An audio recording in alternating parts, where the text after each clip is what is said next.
The terrorist attacks on September 11, 2001 are probably the most horrific experience the United States had ever gone through as a country. On that beautiful Tuesday morning in New York, everyone was doing their usual duties. Nothing out of the ordinary was occurring.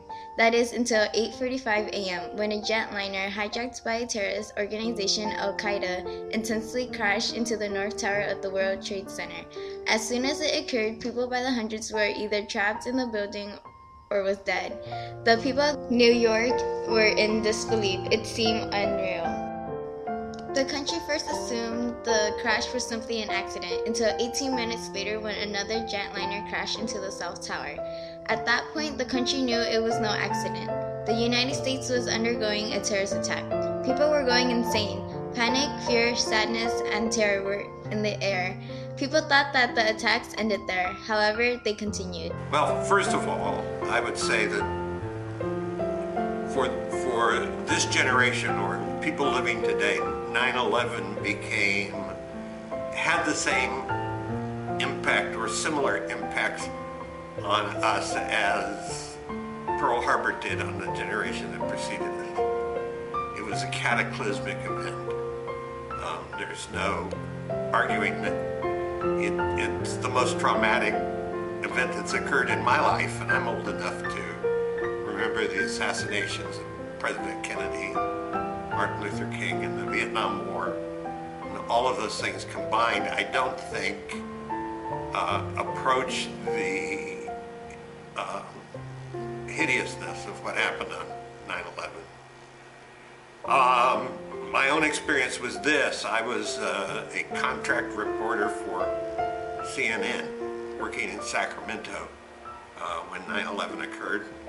I first heard about it on my day off. I was asleep in bed. My brother, who was getting up to go to work early, woke me up and told me what had happened. And I watched it on television like everybody else in horror as the towers came crashing down. Little did I know that would effectively change my life for the next year or so. Because shortly after the events of the first day, I was summoned to New York by CNN, and I worked in and around the ruins of the Twin Towers for the next couple of months. And television pictures cannot describe what it was really like to have been there. The massive destruction was inestimable. It was beyond belief. It was like something out of a science fiction Minutes later, another hijacked jetliner crashed into the Pentagon, located in Washington, D.C. Flight 93, the final hijacked plane, was headed towards the White House. Luckily, the passengers in that flight were not going to let the Al-Qaeda members get away with this one. These lost heroes united as one and fought back. They did the best they could and landed in Pennsylvania.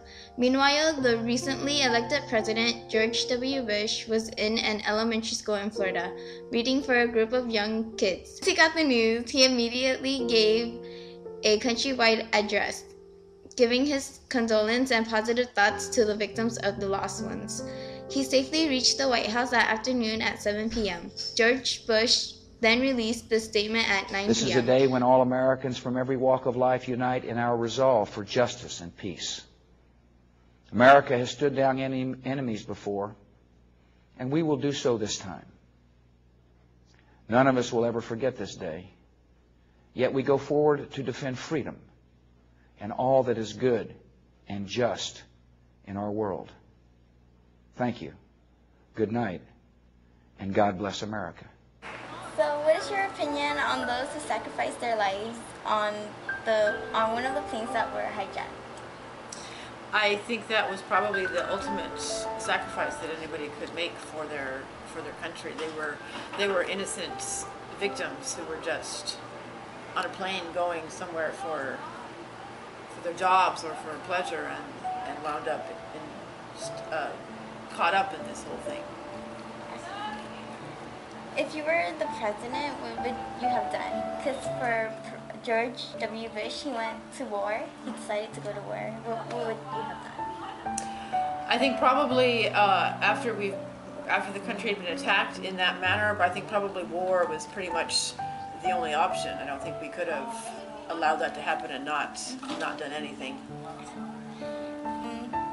What steps would you take to protect the security of the U.S. citizens after the event?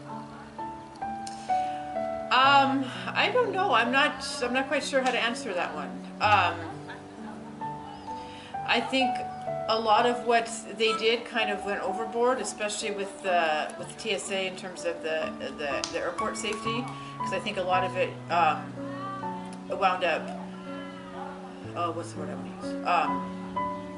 More not attacking. That's not the right word. Targeting innocent, law-abiding citizens, because I fly a couple times a year, so and it got kind of wearying to be treated as a terrorist all the time.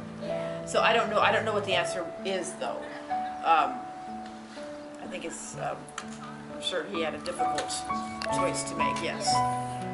Okay.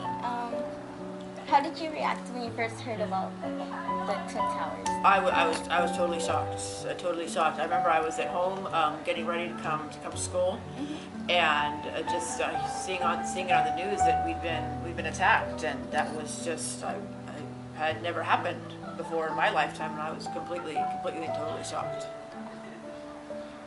Do you have any final thoughts about the catastrophe? I think it showed the spirit of the American people, because it made us stronger. While it was a horrible thing that I'm sure that Al Qaeda intended to destroy us, it wound up making us stronger and making us really come together. Terrorist attacks can shake the foundation of our biggest buildings, but they cannot touch the foundation of America. These acts shattered steel, but they cannot dent the steel of American resolve. He basically said that although these terrorists destroyed outbuildings, they were not able to destroy our spirits. He then also implied that he was ready to go to war. These events were very tough for those who knew the victims of the attacks. The significance of this event was how the country united as one.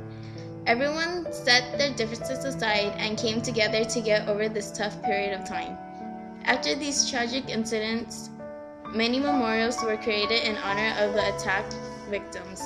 They were mostly in the cities where the attacks occurred, such as Washington, D.C., Pennsylvania, and New York. They honor the dead and their heroic action on the day of September 11, 2001.